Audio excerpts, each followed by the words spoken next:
ಇದ್ದೀವಿ ಅಂತ ಬನ್ನಿ ಬಹಿರಂಗಕ್ಕೆ ಹೋಗೋಣ. ನಿಜಕ್ಕೂ ರೈತರು ಒಪ್ಪಿದ್ದಾರೆ ಇಲ್ಲಿ ಮಾಡಬಾರದು ಮಾಡಿದ್ದೀರಿ. ಅದೇನು MLA ಹೋಗ್ಬಿಟ್ಟು ಚೆಕ್ ಕೊಡೋದು ಉಂಟಾ? ಇದ್ಯಾವಾಗಲಿಂದ ಈ ಹೊಸ ಕಾನೂನು ತಂದ್ರಿ?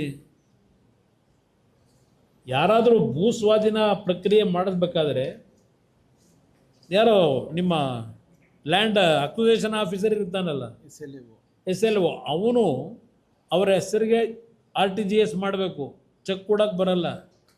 ಶಾಸಕರು ಏನು ಇಷ್ಟುದ ದೊಡ್ಡ ಬೋರ್ಡ್ ಇಟ್ಕೊಂಬಿಟ್ಟು ಕೊಡ್ತಾಯಿದ್ದೀವಿ ನೋಡಿ ಆಗಿಲ್ಲ ಅಂತೇಳಿ ಯಾರೋ 6 ಜನಕ್ಕೋ 7 ಜನಕ್ಕೋ ಕೊಟ್ಟು ಏನು ದೊಡ್ಡ ರೈತರನ್ನ ಉಳಿಸ್ತಕ್ಕಂಥದ್ದಕ್ಕೆ ದೊಡ್ಡ ಮಟ್ಟದಲ್ಲಿ ಆರ್ಥಿಕ ಶಕ್ತಿ ಕೊಟ್ಟಿದ್ದೀವಿ ಅಂತ ಹೊರಟಿದ್ದೀರಿ. ಇವತ್ತು ಹಿಂದಿನ ಕಲಾಪದಲ್ಲಿ ಸಿದ್ದರಾಮಯ್ಯನವರೇ ಬುದ್ಧಿ ಹೇಳಿ ನೆನ್ನೆ ಇಲ್ಲೆಲ್ಲೋ ಭಾಷಣ ಮಾಡ್ಕೊಂಡಿದ್ದೀರಿ. 2028ಕ್ಕೂ ಮತ್ತೆ ಕಾಂಗ್ರೆಸ್ ಸರ್ಕಾರವೇ ಏನೋ DK ಹೆಸರಿನಲ್ಲಿ ಮತ್ತಿನ್ನೊಂದು ಬಾರಿ 28ಕ್ಕೆ ಬರ್ತಾರಂತೆ.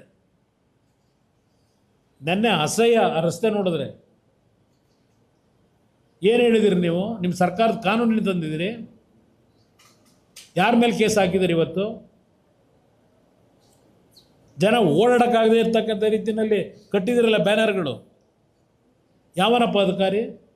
ಯಾರ ಮೇಲೆ ಆ್ಯಕ್ಷನ್ ತಗೊಂಡಿದ್ದೀರಿ? ಸಣ್ಣ ಪಕ್ಷಗಳು ಯಾವುದೋ ಒಂದು ಬೋರ್ಡ್ ಹಾಕೊಂಡ್ರೆ ಕೇಸ್ ಹಾಕ್ತೀರಿ. ಒಂದು ಮಾತು ಹೇಳ್ತೀನಿ, ಇಲ್ಲಿ ನನಗೆ ಗೊತ್ತಿದೆ, ಕಚೇರಿಯಲ್ಲಿ ಕೂತ್ಕೊಂಡು ಕೆಲಸ ಮಾಡಲ್ಲ. ಈ ಒಂದು ಪ್ರಾಜೆಕ್ಟಿಗೆ ಸಂಬಂಧಪಟ್ಟಾಗೆ ಅಲ್ಲೆಲ್ಲೋ ನಾಗರಬಾವಿ ಹತ್ರ ಒಂದು ಬಾಡಿಗೆ ಮನೆ ತಗೊಂಡು ಅಲ್ಲಿ ಕೆಲವು ಪುಡಾರಿಗಳನ್ನ ಇಟ್ಕೊಂಡು ಮಾಫಿಯಾಗಳನ್ನ ಇಟ್ಕೊಂಡು ಅಲ್ಲಿ ವ್ಯವಹಾರ ನಡೆಸ್ಕೊಂಡು ಕೂತಿದ್ದೀರಿ. DC ಕಚೇರಿಯಲ್ಲಿ ಮಾಡ್ತಾ ಇಲ್ಲ. ಎಷ್ಟು ಜನ ಜೈಲಿಗೆ ಹೋಗೋಕ್ಕೆ ತಯಾರಾಗಬೇಕು, ತಯಾರಾಗಿ ಗೊತ್ತಿದೆ ನನಗೆ. ಇದರಲ್ಲಿ ಡಿನೋಟಿಫಿಕೇಶನ್ ಮಾಡೋದೇನಿದೆ? ನೀವು ಮಾಡ್ಕೊಂಡಿರೋದು ಏನಿದೆ, ಪ್ರಾಜೆಕ್ಟ್ ಕೈ ಬಿಟ್ಟರೆ ಮುಗಿದೋಯ್ತು. 20 ವರ್ಷ ಆಗಿದೆ. ಇನ್ನೆಷ್ಟು ವರ್ಷ ಆಗುತ್ತೆ ಇದು? ಸುಮ್ಮನೆ ಅದು ಮಾಡ್ತೀವಿ ಇದು ಮಾಡ್ತೀವಿ. ಬೆಂಗಳೂರು ನಗರನೇ ನಿಮ್ಮ ಯೋಗ್ಯತೆ ಸರಿಪಡಿಸ್ಕೊಳ್ಳೋಕ್ಕಾಗಿಲ್ಲ ಇನ್ನು. ಅಲ್ಲೆಲ್ಲೋ ಭಾಳ ದೊಡ್ಡ ರಸ್ತೆಗಳು ಮಾಡ್ತಾರಂತೆ, ಒಳಚರಂಡಿ ವ್ಯವಸ್ಥೆ ಮಾಡ್ತಾರಂತೆ. ಮೊದಲು ಬೆಂಗಳೂರು ನಗರ ಸರಿ ಮಾಡ್ಕೊಳ್ಳಿ. ಸಿಂಗ್ಪುರ ಮಾಡ್ತೀವಿ ಅಂತ ಹೇಳಿ ಇವತ್ತು ಹಲವಾರು ಪ್ರದೇಶದಲ್ಲಿ ಒಂದು ಗಂಟೆ ಮಳೆ ಆಯಿತು ಅಂದರೆ ಒಂದೊಂದು ಮಂಡಿ ಉದ್ದ ನೀರು.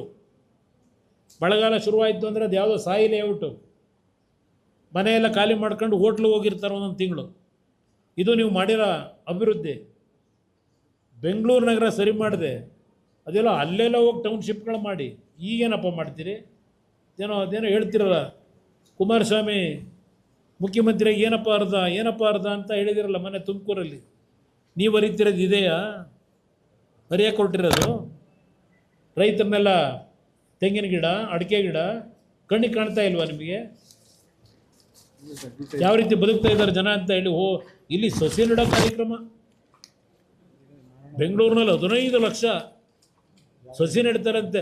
ಆ ಸಸಿ ನೆಡೋದ್ರಲ್ಲೂ ಎಷ್ಟು ದುಡ್ಡು ಹೊಡಿತಾರೋ ಗೊತ್ತಿಲ್ಲ ಈ ಕಾರ್ಯಕ್ರಮದಲ್ಲಿ. ಯಾವಾಗ ಇಲ್ಲ, ಇನ್ನೂ ಈಗ ಶುರು ಮಾಡ್ತಾರೇನೋ, ಅದಕ್ಕೆ ಅಡ್ವರ್ಟೈಸ್ಮೆಂಟ್. ಅದರಿಂದ ನಾನು ಎಲ್ಲದಕ್ಕೂ ಸಿದ್ಧ ಇದ್ದೇನೆ.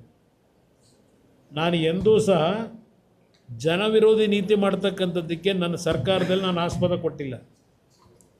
5 ಬಡಾವಣೆ ಘೋಷಣೆ ಮಾಡಿದೆ 2007 ಆಗಸ್ಟ್ ತಿಂಗಳಿನಲ್ಲಿ.